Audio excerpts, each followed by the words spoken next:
ሲምባ? አዎ ሲምባ ነኝ ኮማንደር። አሁን የመጨረሻ ሰዓት ላይ ደረስን ይመስለኛል። አንተ ልታስፈራራኝ እየሞከርክ ባልሆነ ብቻ ከዚህ በኋላ ምን ጊዜ ያለህና ነው ማስፈራራ? አሁን እኮ አቶ ተፈራ እጅ ላይ ወድቀሃል። ምን እያልክ ነው? ያው የሰነዱን ኮፒ ለአቶ ተፈራ ልከንለታል። ምን እያልክ ነው? ያለኩ እንደፈከረ አደረጉ ማለት ነው? ትሰማኛለህ? ቤንዚሉን እሱ ላይ ያርከፈከፍክ መስሎ ነበር፣ ነገር ግን ራስ ላይ ያርከፈከፍከው። አይሆንም። ይሄ በፍጹም ሊሆን አይችልም። በፍጹም። ይልቅ ሁለት ምርጫ አለ።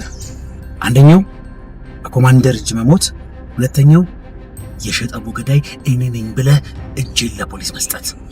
መቼም እኔ ኮማንደር በሉ ወደ እስር ቤት እንደማልገባ ታውቃለህ አይደለም? ግን እኮ አሁንም የድምጽ ቅጂ ውስጥ ካለ ድረስ ወደ እስር ቤት መወርወር አይቀርም። አንተ የተረገምክ ነህ። እሺ ራስህ ነህ። አቶ ተፈራ ስለዚህ ጉዳይ ካወቀ ለቤተሰቤም አይራራም ብለህ ነገርከኝ እና ሰነዱን አሳልፈ ከሰጠ በኋላ ነው እንደዚህ የምትለኝ? ሲጀምር አንተ ከራስህ በላይ ቤተሰብን ትወዳለህ እንዴ? ስማ፣ ከቤተሰቤ ላይ ወረድ።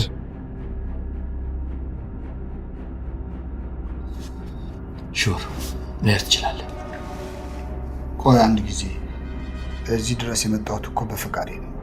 ግን የትም ብትሸሸግ ከተፈራ ማምለጥ አትችልም። ሞት የትም ቢሆን አይቀርልህም ነበር። ትገለኛለህ አልኩ፣ ግን አንድ ጊዜ ስማኝ። ምን አባ ነው የምሰማህ አንተ የማትረባ? ቢያንስ እስከ አስረዳ ጊዜ ስጠኝ። ትሰማለህ? መፈጠርህን እስክጠላ ድረስ ማሰቃየቼ የምገልህ። እባክህ አንድ ጊዜ ብቻ አድምጠኝ። ማለት ሰነዱ እኔ እናንተ አብረን ከመስራታችን በፊት የተቀመጠ ሰነድ ነው እና እስካሁን ለምን አስቀመጥከው? እውነቴን ነው። እኔ እስካሁን ድረስ ቤት ውስጥ ያለ አልመሰለኝም ነበር። ያቃጠልኩት መስሎኝ ነበር። አንተ የማትረባ ጭራሽ ልትዋሽኝ ትፈልጋለህ እንዴ? በጭራሽ። ምላሴን ይቁረጠው አልዋሸሁም። እዚሁ ብደፋ ሳይሻል አይቀርም። አይሆንም። ተፈራ ምንም ነገር ብለው መቼም አይረዳኝም። በፍጹም ለተፈራ እጄን አሳልፌ አልሰጥም። መቼም መታሰር አልፈልግም። ምንድነው ማድረግ ያለብኝ? ሲምባ የስራህን ይስጥ። ይሄ ሁሉ ያንተ ጣጣ ነው። ኮማንደር በልሁ እንዲህ ይፈጠራል ብሎ ባለማሰብ የሰራው ስህተት አሁን መልሶ ራሱን እያሳደደው ነው። የሌኩን ቤተሰብን በማስፈራራቱ ሌኩን እንዲህ ያለ ከባድ አጸፋ ይመልሳል ብሎ አላሰበም ነበር። ኮማንደር በልሁ በአሁኑ ሰዓት ባላሰበውና ባልጠበቀው መንገድ ከፍተኛ የሆነ አጣብቂኝ ውስጥ ገብቷል። የሰራዊት አዛዥነቱና ስልጣኑ አሁን ስም ብቻ ሆኖ ቀርቷል። ወደ ኋላ መመለስ ወደማይችልበት አዘቅት ውስጥ የወደቀው ኮማንደሩ በዚሁ ጥንቅጥ የተነሳ ምን ማሰብና ምን ማድረግ እንዳለበት እንኳን አያውቅም። ምክንያቱም ደግሞ በከተማው አለ የተባለውና የተፈራው አቶ ተፈሪ ይህን ነገር ከሰማ ይገለኛል ብሎ በመፍራት ነበር። ነገር ግን አቶ ተፈሪ በተላከለት የፎቶ ማስረጃ መሰረት ሁሉንም ነገር ያውቃል። ባየው ነገር እና በሌኩን ድፍረት የተነሳ ንዴቱን መቆጣጠር ያቃተው ተፈሪ ወዲያውኑ ስልኩን አውጥቶ ወደ ኮማንደር በልሁ ጋር ይደውላል።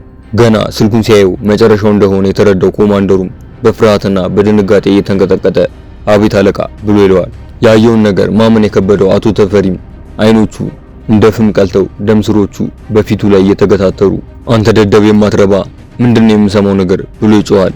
ኮማንደር በልሁም በፍርሃት እየተርበተበተ አይደለም እኮ ጌቴ ምን መሰለ ብሎ ሊያስረዳ ሲሞክር ተፈሪ ለአመታት በህገወጥና በማጭበርበር ስራ የገነባው ግዙፍ ግዛት በአንድ ተራ ሰው ሲፈርስበት እየታየው የኮማንደሩን ንግግር አቋርጦ አሁኑኑ እንድትመጣ ብሎ ስልኩን ጆሮ ላይ ይዘጋዋል። ከከተማው ዳርቻ ላይ በሚገኝ አንድ ጥንታዊ መጋዘን ውስጥ አቶ ተፈሪ መቀመጥ አቅቶት በክፍል ውስጥ ወዲያና ወዲህ ይመላለሳል።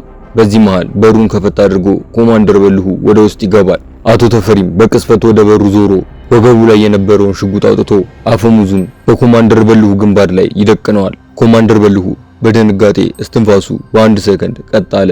እግሮቹ ተንቀጠቀጡ፣ ጉልበቱ ከዳው። በግንባሩ ላይ የተተከለው ቀዝቃዛ ብረት ስሜቱን ሁሉ ተቆጣጠረው። በልሁ በድንጋጤና በከፍተኛ ፍርሃት ተውጦ ከንፈሮቹን ለማንቀሳቀስ እየሞከረ ነገር ግን ድምፁ ተናነቀው። በቅጡ ሳይሰማ በጉሮሮ ውስጥ ቀረ። በህይወቱ ለመጀመሪያ ጊዜ ሞት በእጅጉ ቅርብ ሆና ታየችው። የአቶ ተፈሪ ድምጽ በቁጣና በንዴት ታጅቦ እድሜ ልኬን የለፈውበትን በተራ ቸልተኝነት ልታስበላው ነው? ትሰማኛለህ? እኔን ከዚህ አዘቅት ውስጥ የምታወጣው አሁን በሴኮንዶች ውስጥ ያንን ሌኩን የተባለ ሰውዬ የምታስቆምበትን መንገድ ስትነግረኝ ብቻ ነው። መውጫ መንገድ አሳየኝ፣ ካልሆነ ግን ዛሬ እዚህ መቃብር ይዘጋጃል ብሎ ይለዋል። ይህ ሁሉ የሆነው እነ ሌኩን ቤት መጥተው የነበሩት ወንጀለኞች ሲምባና ናሆም እንዳይመልሱ አድርገው ቀጥቅጠው ከሸኟቸው በኋላ ነበር።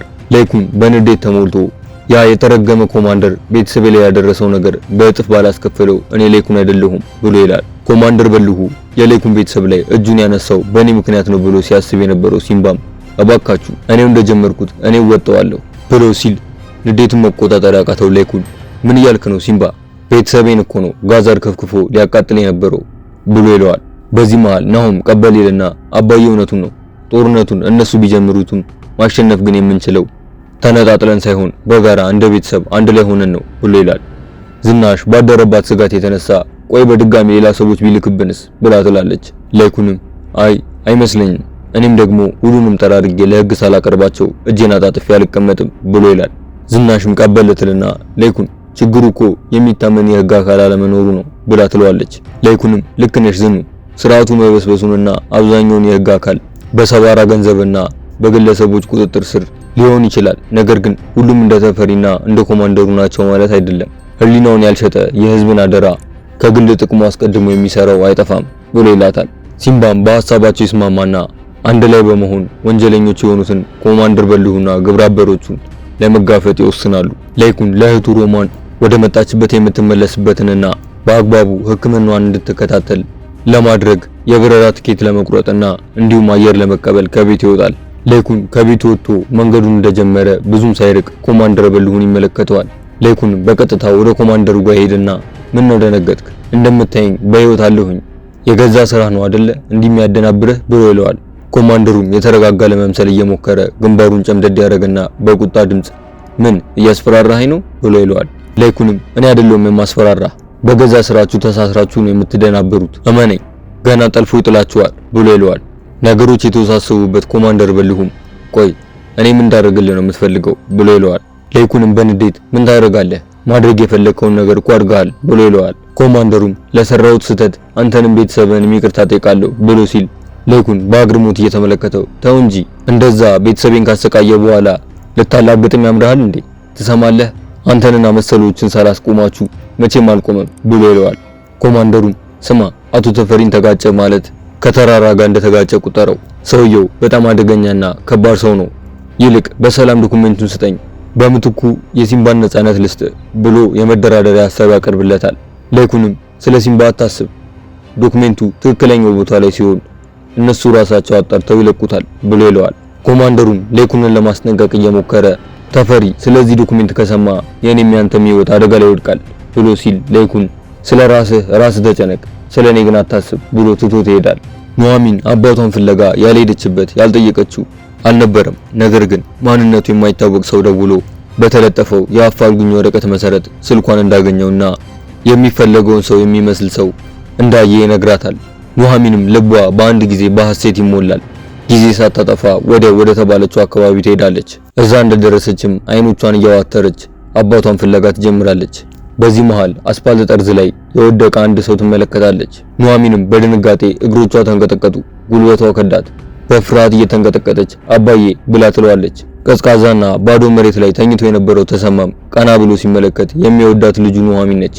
ኑሐሚንም ጉልበቷን አጣጥፋ መሬት ላይ ትቀመጣለች። ቀና ብሎ የልጁን አይን ማየት የከበደው ተሰማ ልጄ እንዴት ልታገኘኝ ቻልሽ ብሎ ይላታል።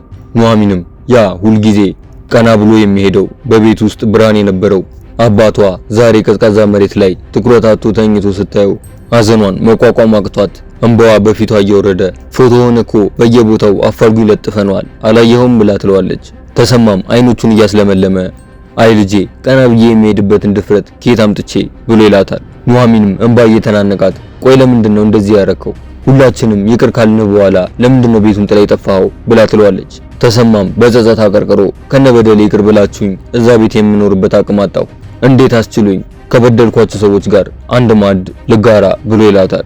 ኑሐሚንም ቢሆንም እንደዛ ማድረግ አልነበረብህም አባዬ፣ ለማንኛውም አሁን ሁሉም ነገር አልፏል፣ ተነስና እንሂድ ብላ ትለዋለች። ተሰማም እባክሽ ልጄ እኔ እዚሁ ባለሁበት ይሻለኛል፣ ድፍረቱ ኖሮኝ ያጎረሰኝን የላይኩንን አይን ማየት አልችልም፣ እባክሽ ተይኝ ብሎ ይላታል። ኑሐሚንም እምቢ የምትለኝ ከሆነ እኔም እዚሁ ጎዳና ላይ እኖራለሁ እንጂ አባቴን ጥዬ አልሄድም ብላ ትለዋለች።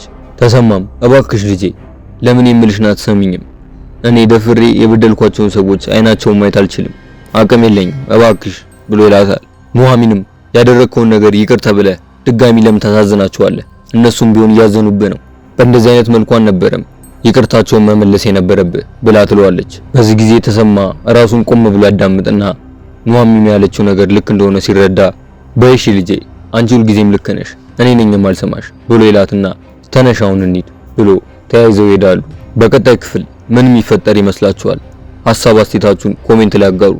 ቀጣዩ ክፍል በፍጥነት እንዲደርሳችሁ ቻናሉን ሰብስክራይብ በማድረግ የደወል ምልክቷን ይጫኑ። እንዲሁም ቪዲዮን ላይክ፣ ሼር በማድረግ ለሌሎች እንዲደርስ ያጋሩ። በቀጣይ ክፍል እስክንገናኝ እስከዛው ሰላም ቆዩ።